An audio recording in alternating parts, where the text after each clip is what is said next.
ትሰማኛለህ? ከእንግዲህ በዙሪያ እንዳላይ እሺ? አለበለዚያ ግን እንደ በረሮ ነው የምጨፈልቀ። እሺ አባቴ ወዳጅ፣ ያው የአባቴ ቀኝ እጅ ነበርክ፣ ሳላውቅ ተዳፈርኩ፣ ይቅር በለኝ። ይሻላል ዱርዬ። ስሜ ነው። ነገሮች ሁሉ ሲገለባበጡብሽ ደግመሽ ከፊቴ የምቆም ይሆናል። አይዞሽ የኔ ቆንጆ፣ አትደናገጭ እሺ? እኔ ልጅ እባክሽ አታስመስይኝ፣ አትቅለስለሽ። አንዴ ማድረግ ያለብሽን አድርገሻል። ከዚህ በላይ ምን ታደርጊያለሽ? ዝም በይ ኑኑ፣ አፍሽን ዝጊ። በቃ ጥሩ ስሜት አይደለሁም። እሱ እኔን አይመለከተኝም። እሺ ምንድን ነው? ለምንድን ነው የፈለግሽኝ? እሺ መድኃኒት አለሽ? ያገኘሽውን የሚባል መድኃኒት አለ እንዴ? ኑኑ አታናጅኝ። በቃ የጠየኩሽን ብቻ አድርጊልኝ፣ ወይ ደግሞ ከሱ ጋር አምጪልኝ። እሺ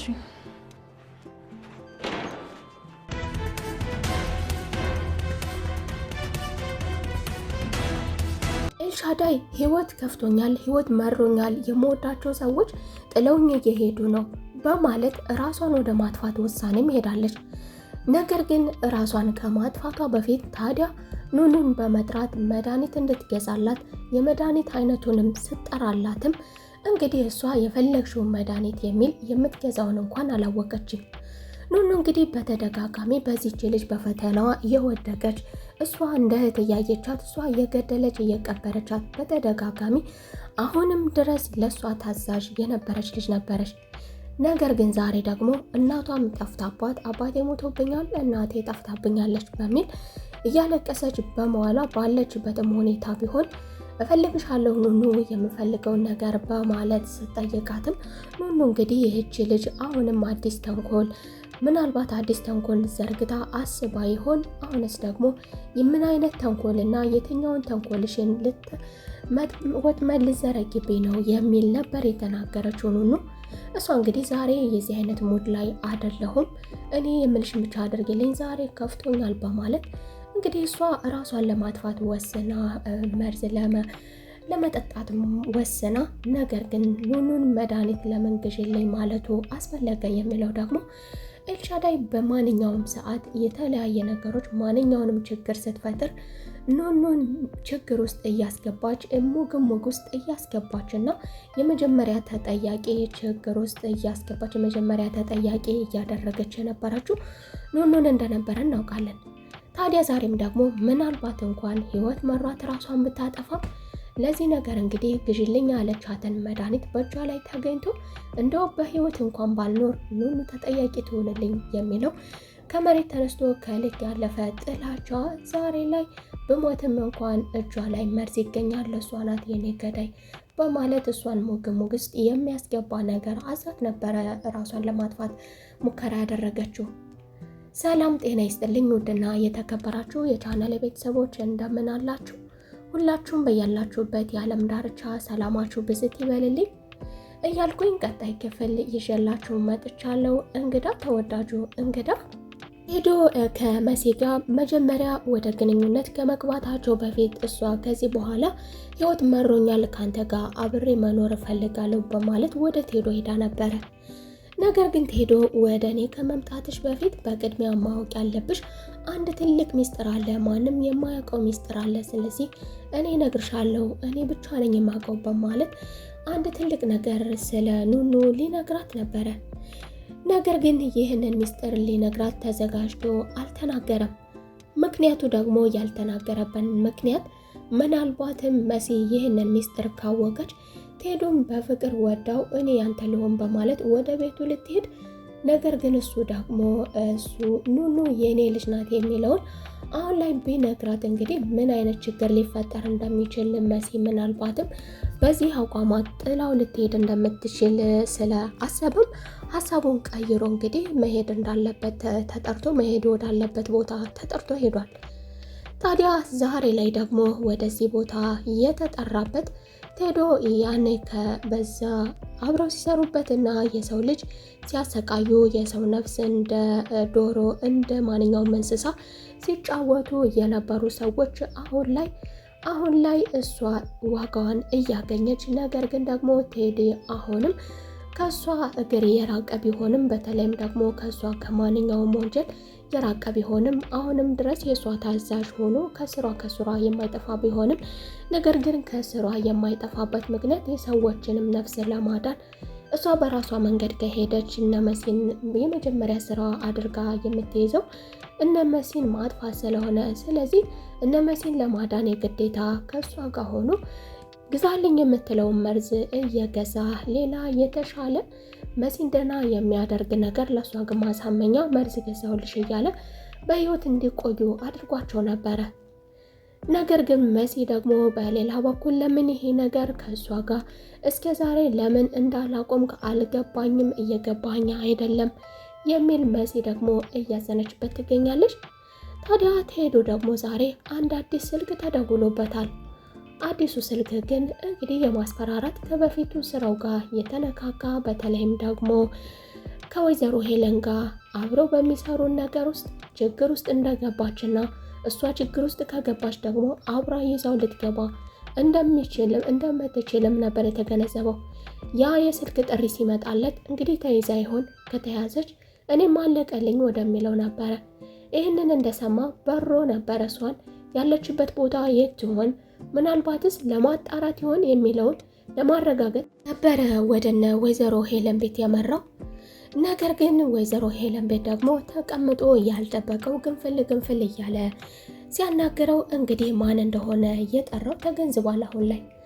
አሁን ላይ ከልጆቹም ጋር ሁላቸውንም ካጠገቡ ዘወር እንዲሉለትና ሁለታቸው ብቻ እንዲነጋገሩ እንግዲህ ከዚህ ነገር ጀርባ ያለው አዶኒ እንደሆነ ተገልጾለታል። የአዶኒ ተከትሎ መሄድም ጭምር ለቴዲ እንግዲህ ወይዘሮ ሄለንን ሌላ የሚያሳድዳ ሰው እንዳለ ወይዘሮ ሄለን የአዶኒን አባትን እንደገደለችው አዶኒ እንግዲህ እንዳወቀባቸው ከአዶኒ ካነጋገሩ ካለው አክት እንዲሁ ቴዲንም ከማሳደዱ እሷ እንደዚህ ከሆነች አንተ ደግሞ ቀጣዩ ልትሆን ትችላለህ፣ ራስህን ጠብቅ ማለቱ እንግዲህ አዶኒ የአባቱ ገዳይ ማን እንደሆነ እንዳወቀ በግልጽ የሚያመለክት ነገር ነው። በሌላ በኩል እንግዲህ አዲስ ነገር የአባቱ ማስታወሻ ውስጥ የተመለከተው ቤሉል ደግሞ ምን ነበር ያን ነገር ባልተመለከትኩት እያለ ለመሲ ሲነግራት መሲ ማስታወሻ ደብተሩን ወስዳ ያስቀመጠችው ከሷ ጋር የተቀመጠ ብዙ ሚስጥሮችን የምታውቅ ብትሆንም ያ የሚስጥር ደብተር እሷ ገልጻ አላየችውም። ነገር ግን አይታው ቢሆን ምናልባትም ለቤሉል ላትሰጠው ትችላለች። አደራነቱን ብቻ እንደሸፋፈነች አስቀምጣ ቤሉል እጅ እንዲገባ አድርጋለች። ነገር ግን ቤሉል ደግሞ በፍጹም ሊቀበለው ያልቻለ ምናልባትም ተኝቼ ይሆን፣ እንዴት እንደዛ ሊሆን ይችላል፣ እንዴት እያለ ራሱን የሚያማታ ነገር ገጥሞታል። ይህ ነገር ደግሞ ሳያበቃለት ቤሉል እዛ ቤት የተለያዩ ነገሮች እንደሚፈጠሩ የሁላቸውም ሰዎች አክት የተለየ በተለይም ደግሞ ወይዘሮ ሄለን እማዬ እያለ የሚጠራት ከተለያየ አቅጣጫ ትክክለኛ ሰው እንዳልሆነች አባቱ ለመጥፋቱም ተጨማሪ ምናልባትም ደግሞ የመጀመሪያዋ ተጠያቂ እሷ ልትሆን ትችላለች የሚል አሁን ደግሞ ተጨማሪ ነገር ደግሞ የመጣበት ኤልሹ እህቱ አለመሆኗ እንግዲህ ሄለንን እያሳደዳት እሱም የተለያዩ ማስረጃዎችንም አግኝቶባታል። በተለይም በፈለገችው ሰዓት ተነስታ በፈለገችው ሰዓት ከፈለገችው ሰው ጋር መገናኘት በእያንዳንዱ የጥቆማ ሂደቶች ውስጥ እንግዲህ ያደረገች የነበረውን ነገር ተመልክቷል። ሆኖ በሌላ በኩል የደረሳትን ለቤሉል እንድትሰጠው የታዘዘችውን ወረቀት እንግዲህ ቤሉልን ልትሰጠው ስትሞክር ስትጥር እሱ ግን የነበረበት ሁኔታ ሰዎች ጋር የሚያገናኝ ስላልነበረ የተመለከተው ነገር ምናልባትም በህልሜ ነው ያ ሊሆን አይችልም እያለ ራሱን እንግዲህ ያልጠበቀው ነገር አግኝቶ በታመመበት ጊዜ እሷ ደግሞ ተጨማሪ ነገር ይህን ነገር ልታሳየው ምን እንደያዘ በውስጡ አልተመለከተችም ነበር። ነገር ግን ሊቀበላ ፈቃደኛ ስላልሆነ እሷ አሁን ላይ ግን ለምን ከፍቼ አላየውም፣ ሁለታቸውን የሚያገናኘው ነገር ምን ቢሆን ነው፣ ይህ ልጅ ማን ነውና የሚለውን እንግዲህ ወረቀቱን ከፍታ ተመልክተዋለች። በወረቀቱም ላይ የአባቱ ገዳይ ከዛ ቤት ውስጥ እንደሆነ አንዳንድ ጥቆማዎችና ብዙ የማያውቃቸው ነገሮች እንዳሉ በዛ ነገር ውስጥ ማሳወቅ እንደሚችል ብዙ አይኑን ሊከፍት የሚገባ አይነት ምልክቶችን ሊነግረው እንደተዘጋጀ ልጁ የሚያሳይ መልእክት አይታ ነበረ። ታዲያ ኑኑ ደግሞ ይሄ ልጅ ወዴት እየሄደ ነው? ምን አይነት ፍልስፍና እየተፈላሰፈ ነው? እንኳንም አላሳየው በማለት እንግዲህ ልጁን ቀጥራ ለምንድን ነው እንደዚህ አይነት ቦታ ውስጥ የምትገባው? የማይመለከተ ቦታ ቤተሰቦቼ የፈለጉትንም ነገር ቢያደርጉ አብሬያቸው እስከኖርኩ ድረስ ቤተሰቦቼ ናቸው በሚል ከሱ ጋር ተሟግታለች። እሱም እንግዲህ በነበረው ጊዜ በር ለበር እየተለጣጠፈ ያዳመጣቸው ብዙ ሚስጥሮች እንዳሉ እናውቃለን። ነገር ግን ኑኑ የማታውቀውን ሚስጥር አሁን ላይ በራሷ መንገድ ለማወቅ እንግዲህ እየተቃረበች ትመስላለች። እሷ ቤሉል እንዳይሰማ ባደረገችው ጥረት ቤሉል መስማት የለበትም አርፈ ተቀመጥ ስትል እሷም ነገ ጧት ስትሰማ እንግዲህ ራሱን ፈልጋ ስለዚህ ነገር እንዲያብራራለት ተመልሳ እንደምትመጣ ጥርጥር የለውም እያለ ኑኑ አሁን ላይ እዛ ቤት ውስጥ ሰዎች ሁሉ እሷ እንደምታያቸው አይነት ሰዎች እንዳልሆኑ የሚገለጽላት ይሆናል። እንግዲህ አዶኒ ደግሞ ከቤት ውስጥ ገብቶ የወይዘሮ ሄለንን ልብስ መርጦ ለመውሰድ እየተዘጋጀ ቤሉ ደርሶበታል። የወይዘሮ ሄለን ከቤት ተነስታ ድንገት መሰወሯ ምክንያት ምን ይሆን ብለው ልጇም ቤተሰቡም ሁላቸውም ተጨናንቀው እያጠያየቁ ያለ አዶኒ ግን የወይዘሮ ሄለንን አልባሳት ደግሞ ወደ ወይዘሮ ሄለን ወዳለችበት ቦታ ሰብስቦ ሊወስድላት እያለ እንግዲህ ቤሉል ተመልክቷን ይሄንን ነገሩንም ከተመለከተ በኋላ ስላስደነገጠው እንግዲህ ልብሱንም ይዞ አልሄደም። አዶኒ ይህንን ነገር ጥሎ መሄዱ ባለመቻሉ ነው። ነገር ግን በሌላ በኩል ደግሞ የወይዘሮ ሄለን መጥፋት ከአዶኒ ጋር በቀጥታ ሊገናኝ እንደሚችል ከሱ ጋር ምን አገናኛት፣ አዶኒ ለምን እንደዚህ አይነት ጨዋታ ይጫወታል የሚለውን የሚገለጽለት ይሆናል። አዶኒ ያለ ምንም ምክንያት ከዚች ሴትዮ ጀርባ ሊሮጥና እሷን ሊያሳድድ እንደማይችል ወደፊት ይገለጽለታል ብለን እናምናለን። እንግዲህ የዛሬው ክፍል ይህንን ይመስል ነበረ። በሚቀጥለው ደግሞ እንግዲህ ኑኑ ችግር ውስጥ ትገባ ይሆን? መርዙን ገዝታላት ወይም ደግሞ መድኃኒቱ በእጇ ተገኝቶ ኤልሹም ራሷን ምናልባትም ጎድታ ኑኑን መቀመቅ ውስጥ ትከታት ይሆን? ወይስ ደግሞ አንድ ሰው ቀድሞ ደርሶ ህይወቷን ያተርፍላት ይሆን? የሁላችንም በጉጉት የምንጠብቀው ነበር። የዛሬው ክፍል ይህንን ይመስል ነበረ። በቀጣይ ክፍል ተመልሰን እስከምንገናኝ መልካም ቆይታ